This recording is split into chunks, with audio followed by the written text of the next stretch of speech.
अस्सलाम वालेकुम friends, welcome back to Top Smarties. Drama serial Meri Zindagi है तू, ये तो समझ आ चुका है कि जब तक इरफान साहिब इस रिश्ते में राज़ी नहीं हो जाते, आयरा और कामयार का रिश्ता ठीक से नहीं चल सकता। फ्रेंड्स, अब हम इसकी सेकंड लास्ट एपिसोड देखेंगे, लेकिन आपको लास्ट एपिसोड तक क्या होने वाला है सब कुछ इसी वीडियो में बताएंगे। ड्रामा बहुत इंटरेस्टिंग है और यकीन मानिए सेकंड लास्ट और लास्ट एपिसोड रुला कर रख देगी, बहुत इमोशनल होने वाली है। अपना रिव्यू स्टार्ट करने से पहले आपसे रिक्वेस्ट है, अगर चैनल पर न्यू है तो ज़रूर सब्सक्राइब कर लीजिए, साथ ही बेल नोटिफिकेशन ज़रूर प्रेस कर दीजिए ताकि आने वाली हर वीडियो बहुत आसानी से देख सकें। इरफान साहिब जो कि गाड़ी ड्राइव कर रहे थे और रास्ते में माइनर सा हार्ट अटैक आ गया, जिसकी वजह से तबीयत खराब हो गई। जाहिर सी बात है, हर वक्त बेटी के बारे में सोचते हैं, परेशान रहते हैं, तबीयत तो खराब होनी ही थी। बाई चांस यहाँ पर कामयार के ऑफिस का एक लड़का मौजूद था जो कि पहचान लेता है कि ये कामयार का ससुर है। डेट्स वाई उन्हें हॉस्पिटल ले गया और कामयार को भी इन्फॉर्म कर दिया। कामयार इस वक्त पर बहुत साथ देता है इरफान साहिब का, यहाँ तक कि वो होश में आ गया और फिर कामयार आयरा को फ़ोन करता है, उनकी फैमिली को फ़ोन करता है, लेकिन होश में आते ही इरफान साहिब का रवैया जूं का तूं था अपने दामाद के साथ, जिस पर कामयार को भी काफ़ी गुस्सा आया। काफ़ी रिलैक्स करने की कोशिश की, लेकिन उनका गुस्सा उतरने को तैयार ही नहीं। ऐसे में आयरा भी भागते हुए आई तो बाप आयरा पर भी गुस्सा करता है, आयरा को भी देखना नहीं चाहता और आयरा को भी कमरे से बाहर निकल जाने का कहा। आयरा बाप की हालत देखकर काफ़ी परेशान है और कसूरवार खुद को मान रही है।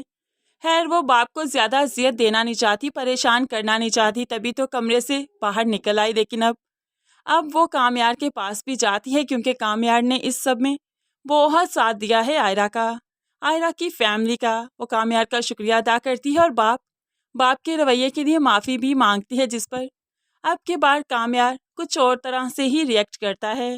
पहले हावर के मामले में कामयार ने आयरा के बगैर कुछ कहे ही उस पर एतबार किया, और अब बाप की बीमारी जब सामने आई तो कामयार ने ही हेल्प आउट किया। इस पर बहुत शुक्रगुजार है आयरा कामयार की। आयरा हॉस्पिटल में ही थी और कामयार आयरा को देखते ही यहाँ से जाने लगा तो आयरा कामयार का हाथ पकड़ लेती है।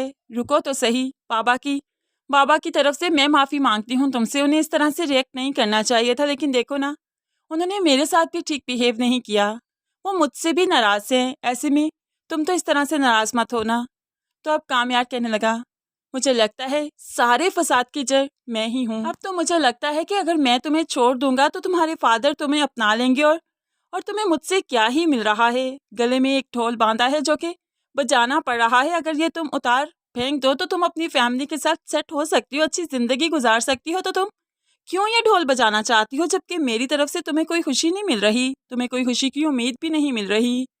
ऐसे में आयरा तो तकती रही बस कामयार को, तो कामयार ने अपना हाथ झटक कर छुड़वा लिया। मुझे लगता है यहीं पर सब खत्म हो जाना चाहिए, अब इस रिश्ते को मज़ीद घसीटने का कोई फ़ायदा नहीं। आयरा नम आंखों से मनफी में सर हिलाती रही, ऐसी कोई बात नहीं, सब ठीक हो जाएगा, देखना तो सही, सब ठीक कर दूंगी मैं, बाबा का गुस्सा वक्ती है। लेकिन कामयार ने एक बात नहीं सुनी, हाथ छुड़वाते हुए यहाँ से चला गया। बिनिश भी बेटी की हालत देख रही थी और समझ रही है कि कामयार आयरा के साथ रहना नहीं चाहता, बेटी को गले से लगा लेती है और अब फैसला कर चुकी है कि वो बेटी को सीधा घर लेकर जाएगी। इरफान साहिब के डिस्चार्ज होने के बाद इरफान साहिब की नाराज़गी की परवाह किए बगैर वो ज़बरदस्ती आयरा को घर ले जाती है। आयरा इतने अरसे के बाद घर आई, अपने कमरे में आई, बहुत रिलैक्स है, अपने बाप के बारे में सोच रही है कि वो उन्हें मनाएगी, और फिर कामयार के बारे में भी सोचती है कि उनका रिश्ता खराब हो रहा है। अब कामयार जो घर आया तो सीधा दादो के पास जाता है, दादो को बताता है इरफान साहब की कंडीशन के बारे में और ये भी कि वो आयरा से रिश्ता ख़त्म करने के बारे में सोच चुका है। दादो तो तड़प जाती है, पागल हो गए हो, क्या कह रहे हो तुम, वो बच्ची बहुत अच्छी है, सब कुछ छोड़ छाड़ कर तुम्हारे लिए आई है और तुम ही उसे छोड़ना चाहते हो। तो अब कामयार कहने लगा, तभी तो छोड़ना चाहता हूँ, वो सब कुछ छोड़ छाड़ कर आई है, अगर वो मुझे छोड़ देगी तो सब उसे अपना लेंगे, मैं उसे उसके रिश्ते छीनना नहीं चाहता, उस पर ज़बरदस्ती करना नहीं चाहता, जितना बुरा बन चुका हूँ बस ठीक है, मैं मज़ीद बुरा बनना नहीं चाहता, उसे इतनी अजियत में नहीं रखना चाहता। बस आप ऐसा समझ लीजिए कि इस बार उसकी खुशी के लिए उसको छोड़ रहा हूँ, ताकि उसकी झोली में जो खुशियाँ मुंतज़िर हैं वो आ जाएं, क्योंकि मैं उसे कोई खुशी नहीं दे पा रहा। अगर मैंने उसे खुशी भी दे दी, उसके साथ सेट भी हो गया, लेकिन फिर भी उसके दिल में एक हला रह जाएगी, अपने माँ बाप से बिछड़ने की हिला, जो कि मैं कभी पूरी नहीं कर सकूँगा, क्योंकि इरफान साहिब मुझे कभी कबूल नहीं करेंगे। अब दादो जो कि पोते की बातें सुन रही है, समझ रही है, क्या ही कहे। पोता अपने कमरे में आकर काफ़ी डिसहार्ट है, क्योंकि क्योंकि यहाँ पर अब आयरा मौजूद नहीं है और वो आयरा को शिद्दत से मिस कर रहा है। आयरा को तड़पाते तड़पाते, अजियत देते देते वो भूल चुका था कि वो भी तो आयरा के बगैर नहीं रह सकता। पहले तो आयरा उसकी मोहब्बत थी, लेकिन अब आयरा उसकी आदत बन चुकी है। उसे अपने कमरे में, अपने घर में आस-पास आयरा को देखने की आदत है और आयरा आयरा भी तो इसी अजियत से गुजर रही है। लेकिन कामयार का फैसला नहीं बदलने वाला। कामयार कामयार चाहता है कि आयरा की खुशी के लिए आयरा को छोड़ दे, ताकि आयरा अपने घर वालों के साथ सेट हो जाए, अपने बाप के साथ सेट हो जाए। फलक बहन के पास आई और कहने लगी, क्या मतलब, कुछ भी ठीक नहीं हो रहा तुम लोगों में, आज उसने तुम्हें छोड़ने की बात कर दी। तो आयरा कहने लगी, बहुत कोशिश की मैंने इस रिश्ते को संभालने की, क्या कुछ नहीं किया मैंने, लेकिन फलक हार गई मैं, नहीं हो रहा मुझसे। पता नहीं किस किस्म का इंसान है, कभी तो ऐसा इतबार करता है कि मैं दंग रह जाती हूँ, और कभी बेइतबारी ऐसी कि हाथ छुड़वा कर चला गया। हालांकि मैंने उसके लिए क्या कुछ नहीं किया, अपने बाप तक को छोड़ दिया, लेकिन उसने उसने क्या किया, मुझे छोड़ दिया। मुझे लगता है कि जो उसने फैसला किया है ना कि अब बस, तो वाकई अब बस हो जानी चाहिए, क्योंकि अगर उसकी बस हो चुकी है ना, तो मेरी भी बस हो चुकी है। मुझे अब नहीं जाना वहाँ पर, मुझे अब यहीं पर रहना है। किसी तरीके से बाबा को मनाओ कि वो मुझे यहीं पर रहने दें।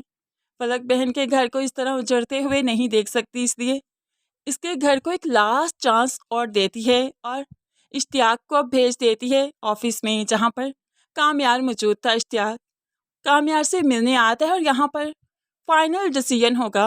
वो कामयार से पूछता है, चाहते क्या हो, और क्यों अपनी शादीशुदा जिंदगी में तूफान बर्पा करना चाहते हो, तुम बहुत अच्छे से गुजार सकते हो ये जिंदगी। आयरा वही लड़की है जिसके लिए तुम इतनी जिद किया करते थे, इतने पापड़ बेले तुमने, और तुम अब उसको कितनी आसानी से छोड़ रहे हो। क्या ये फैसला बहुत आसान है तुम्हारे लिए? आज मैं फाइनल पूछने आया हूँ, आखिर क्या चाहते हो तुम? तो ऐसे में कामयार कहने लगा, खुशी चाहता हूँ उसकी, और मैं जानता हूँ कि उसकी खुशी मेरे साथ नहीं, क्योंकि जब उसका बाप ही उसके साथ नाराज है तो वो मेरे साथ रहते हुए भी खुश नहीं रह सकती। मैं बहुत बुरा इंसान हूँ। इरफान साहिब मुझसे कभी खुश नहीं होंगे, मैं कुछ भी कर लूँ। बस इस बुरे इंसान से मैं आयरा को बचाना चाहता हूँ। वो बहुत इनोसेंट है, बहुत मासूम, बहुत अच्छी है, मोहब्बत डिजर्व करती है, इस तरह से नफरतें डिजर्व नहीं करती वो। मैंने उसे उसकी एक गलती की बहुत बड़ी सज़ा दे दी, और उससे बड़ी सज़ा मैं उसे दूंगा, उससे फिर से मोहब्बत करके, क्योंकि अगर मैं उसके करीब आ गया तो उसका बाप उससे हमेशा के लिए दूर हो जाएगा, जो कि मैं नहीं चाहता। बस यार तुम कुछ भी समझ लो, लेकिन अब मेरा और आयरा का गुजारा करना, साथ में रहना बहुत मुश्किल हो चुका है। तुम कुछ भी समझ लो, मेरी सोच बुरी ही सही, लेकिन फिर ऐसी ही है। अब इश्तियाक बहुत अच्छे से समझ चुका है कामयार की सोच को कि बुरी नहीं है। कामयार तो रिश्ते बनाना चाहता है, एक रिश्ते को जोड़ने के लिए वो बाकी रिश्तों को तोड़ना नहीं चाहता। इश्तियाक बहुत अच्छे से समझ चुका है कामयार को, और अब इश्तियाक ही है जो कोई स्टेप लेगा, इन दोनों को एक करने में इनका साथ देगा और फैमिलीज को भी मनाएगा। इश्तियाक से बात करने के बाद कामयार जब घर आया तो घर भी काट खाने को दौड़ता है, ये कमरा भी काट खाने को दौड़ता है, लेकिन फैसला भी कर चुका है। बेशक सारी उम्र जीते जी मर जाएगा, लेकिन आयरा को उसकी खुशियों से, उसके रिश्तों से महरूम नहीं करेगा, और यही सोच रखा है अब कामयार ने।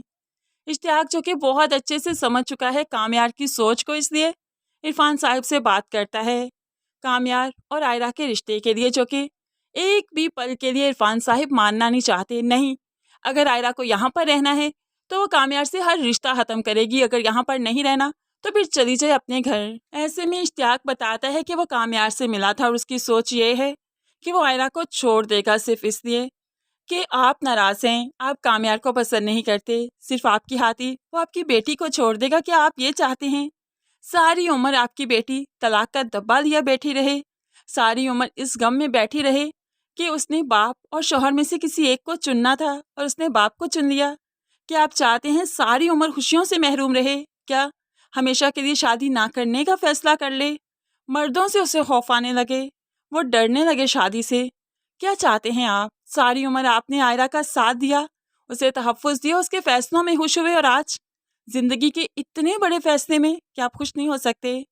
तो इरफान साहिब भी कहने लगे, मौका दिया था मैंने उसे सुधरने का मौका दिया था, लेकिन वो ऐसा इंसान ही नहीं कि जो सुधर जाता। अब इश्तियाक इरफान साहिब से रिक्वेस्ट करता है कि सिर्फ मेरे कहने पर, मेरी गारंटी पर एक मौका और दीजिए आप कामयार को। अगर वो आपकी उम्मीदों पर पूरा नहीं उतरा तो मैं कभी इस रिश्ते में कुछ नहीं बोलूँगा। अब इरफान साहिब का इतना अच्छा दामाद है जो कि बेटी को इतना खुश रखे हुए है, तो भला इरफान साहिब इश्तियाक की बात कैसे टालेंगे। अब इश्तियाक ही है जो इरफान साहिब को मनाएगा और इस रिश्ते के लिए आमादा करेगा। दूसरी तरफ जो कामयार से सारे रिश्ते तोड़ने का फैसला कर चुकी है आयरा, और ये कि बाप के कहे के मुताबिक ही ज़िंदगी गुजारेगी, तो अब यहाँ पर पाकिस्तान में रहना बहुत मुश्किल है, जो कि कामयार का बार बार सामना होगा और इस तरह से वो ज़िंदगी नहीं गुजार सकती। तभी तो मुल्क से बाहर जाने में ही आफियत थी, क्योंकि बाप भी फ़िलहाल नाराज़ से आयरा से बात नहीं कर रहा। आयरा घर में रहती तो है, लेकिन बाप बात ही नहीं करता आयरा से। ऐसे में जब आयरा बाहर जाने लगी तो बाप भी तड़प सा जाता है। बाप ही है जो कि कामयार को इन्फॉर्म करता है कि आयरा बाहर जा रही है, मना लो उसे, मैं इस रिश्ते के लिए राज़ी हूँ, तुम उसको राज़ी कर लो, नहीं चाहता कि तुम लोग एक बार फिर से बिछड़ जाओ। इरफान साहिब की ये बातें सुनते ही भागते हुए कामयार एयरपोर्ट जाता है, जहाँ पर आयरा लैंड करने के लिए तैयार थी, लेकिन कामयार को देखते ही चौंक जाती है। उसे लगा कि शायद कोई तलाकनामा लेकर आया है हमेशा के लिए जान छुड़वाने के लिए, लेकिन इस बार तलाकनामा नहीं था। इस बार तो खुशियां आयरा के नसीब में लिखी थी। इरफान साहिब के बारे में सब कुछ बता देता है कामयार, और अपनी मोहब्बत का भी खुलकर इजहार करता है और बताता है कि वो क्यों दूर जाना चाहता था आयरा से। तो बस इस तरह से सारी गलतफहमियां, नाराज़गियाँ, बदगुमानियाँ ख़त्म हो जाएंगी और इन दोनों का पैचअप हो जाएगा। काफ़ी अच्छी ज़िंदगी गुजारते हुए दिखाई देंगे और इरफान साहिब भी अपने दामाद से बहुत खुश होंगे, इस रिश्ते को खुशी खुशी कबूल करेंगे। सो फाइनली फ्रेंड्स, इस तरह से इस ड्रामे को वाइंड अप किया जाएगा, आखिरी एक साथ दिखाई जाएंगी। तो कैसा लगा आपको हमारा रिव्यू, कैसी लगी सेकंड लास्ट और लास्ट एपिसोड, ज़रूर कमेंट्स में अपनी कीमती राय का इजहार कीजिएगा। वीडियो अच्छी लगी लाइक और शेयर ज़रूर कर दीजिएगा। मज़ीद वीडियोस के लिए चैनल को सब्सक्राइब करके साथ ही बेल नोटिफिकेशन ज़रूर प्रेस कर दीजिए, ताकि आने वाली हर वीडियो बहुत आसानी से देख सकें। दुआओं में याद रखिएगा, अपना बहुत सारा ख्याल रखिएगा। नई वीडियो तक के लिए अल्लाह हाफिज़।